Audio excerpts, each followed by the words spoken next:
Om Namo Venkatesaya. Welcome back to our channel. ఈ రోజుతో 41 రోజులు పూర్తయినాయండి ప్రతిష్ఠ అయ్యి. అందు సందర్భంగా స్వామివారికి విశేషమైన కార్యక్రమాలు అయితే చేశాము. ముందుగా అయితే నిన్న సాయంత్రం జరిగిన స్వామివారి యొక్క ఏకాంత సేవను వీక్షించి, అలాగే స్వామివారి యొక్క నిజరూప దర్శనాన్ని కూడా సేవించుకోండి. ఆ శ్రీమన్నారాయణుడి యొక్క దర్శనాన్ని మీరందరూ కూడా చేసుకోండి. స్వామివారు నిజరూపంలో మనందరికీ కూడా అనుగ్రహ భాషణం చేయబోతున్నారు. చూడండి, స్వామివారిని దర్శనం చేసుకోండి. ఈ విధంగా నిన్న సాయంత్రం స్వామివారికి ఏకాంత సమయంలో ఈ అలంకారం చేసి స్వామివారికి ఈ విధంగా దివ్యమంగళ నీరాజనాలు అయితే ఇచ్చాము.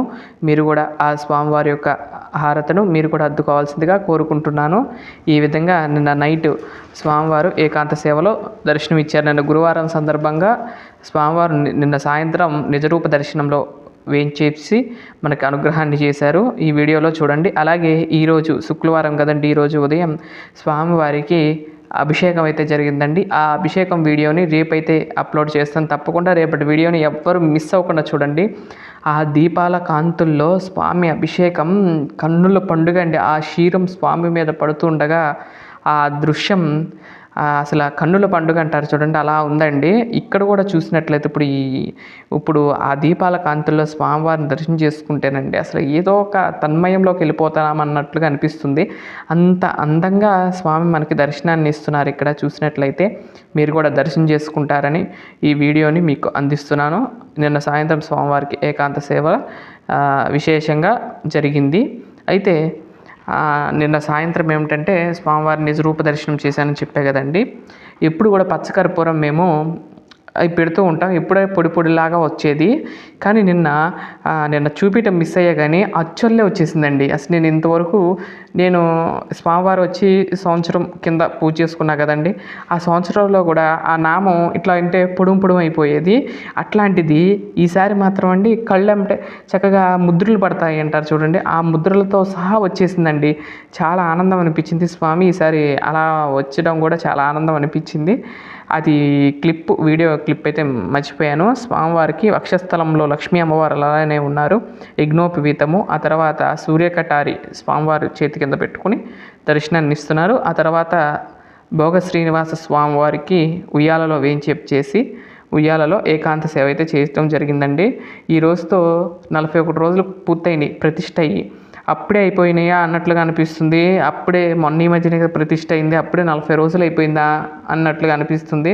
సో ఆ రోజులే ఉందండి, ఊరికే గడిచిపోతాయి. కానీ ఒక కళలాగా జరిగింది.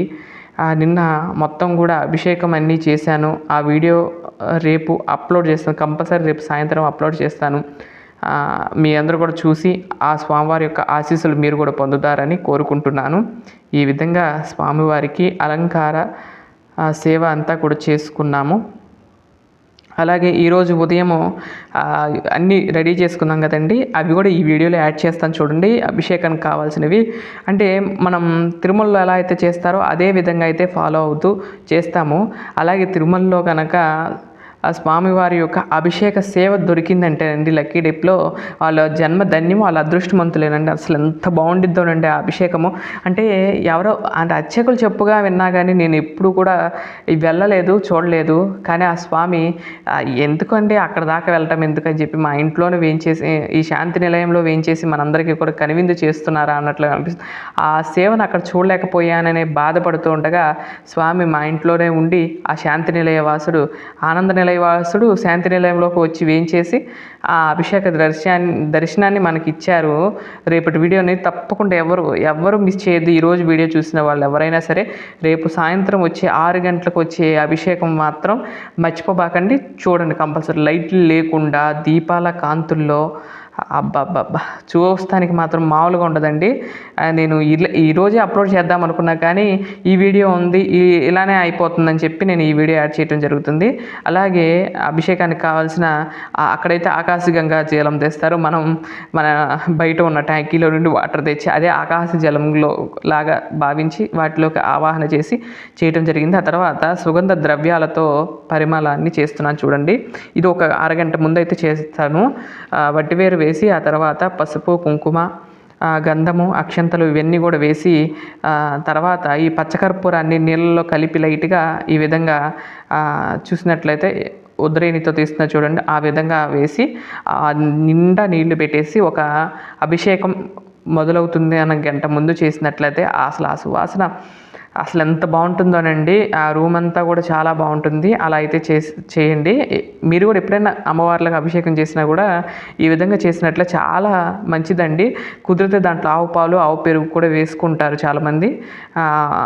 అలా సుగంధ ద్రవ్యాలని నింపి జవ్వాది కూడా వేసుకోవచ్చు. ఇవన్నీ వేసి అదిగోండి అలా నానబెట్టాలి. ఒక గంట నానబెట్టిన తర్వాత ఆ స్వామివారికి అభిషేకం చేస్తాం కాబట్టి ఇవ్వండి సిద్ధం చేశాను చూడండి. ఇప్పుడు స్వామివారికి ఈరోజు కట్టే నూతన వస్త్రం అది పసుపు ముద్ద, అలాగే సుగంధ ద్రవ్యాలతో కలిపిన లేపనం, అలాగే ఆవు పాలు, ఈ మనం సుగంధ ద్రవ్యాలతో కలిపిన నీరు ఉన్నాయి, జలం ఉన్నాయి, అవి ఇందాక ఆకాశగంగా జలం తెచ్చాం కదండి, ఇవన్నీ కూడా సిద్ధం చేసుకున్నాను అభిషేకానికి. ఈ విధంగా అభిషేకానికి ముందు ఇవన్నీ కూడా సిద్ధం చేసుకుని నీళ్ళల్లోకి ఆకాశగంగా జలాన్ని ఆవాహన చేశాను. ఇదండి ఈరోజు వీడియో. మరొక మంచి వీడియోతో రేపటి వీడియోలో